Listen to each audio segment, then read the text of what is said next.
Brilliance Audio presents The Beginning of Everything, The Year I Lost My Mind and Found Myself by Andrea J. Buchanan, performed by the author. To Emmy and Quinn. Introduction. I lost my mind on the way to brunch one particularly bitter Sunday in March of 2015.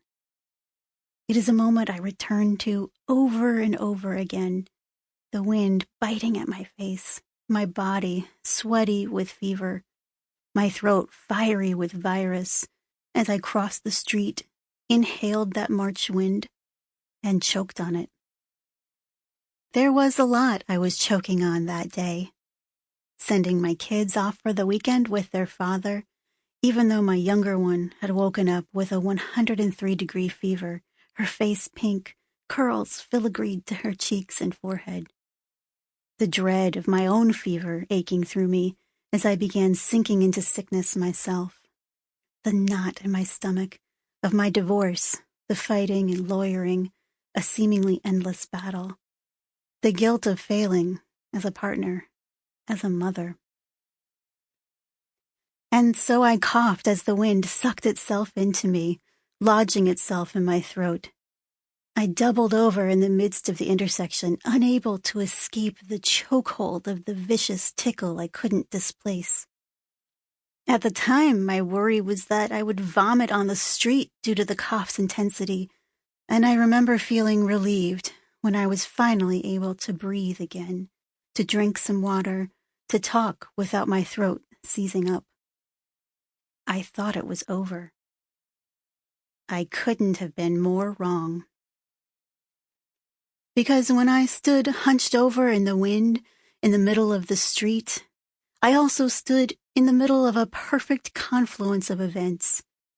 Because when I coughed and coughed the wind out of my throat that day, when I choked on everything that was choking me that day, I also, somehow, ripped a small tear in my dura mater, the tough membrane covering my brain and spinal cord.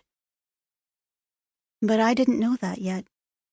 Instead, I crossed the street, wiped away the tears running down my face from the wind, walked to the restaurant with my friend and drank water and shivered through my fever and ate French toast, all completely unaware that at that moment, my cerebral spinal fluid was already beginning to leak out of the tiny, jagged tear somewhere along my thoracic spine. What followed was 9 months of intractable pain and the inability to be upright for more than minutes at a time. A constant ache at the back of my head as my brain, no longer cushioned by a healthy waterbed of fluid, sank to the bottom of my skull. A confusion of neurological symptoms, of brain fog and cognitive impairment to the point where I couldn't think, couldn't write, couldn't follow instructions or watch television or hold conversations or make sense of even the most basic concepts.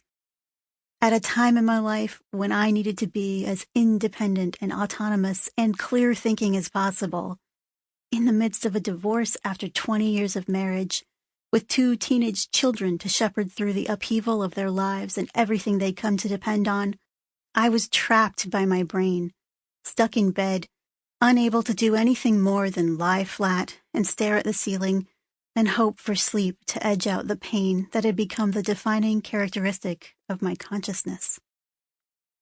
My diagnosis of spontaneous intracranial hypotension confounded the doctors I saw, none of whom could agree on where precisely this brain leak, as one of them had called it, might be located, or how to cure it. I floated through the fog from one specialist to another, enduring skepticism and condescension and strange, barbaric-seeming procedures, before finally arriving in North Carolina at Duke University, where a team of neuroradiologists immediately recognized my constellation of symptoms and set about fixing me. As I began the long, slow... Sample complete. Ready to continue?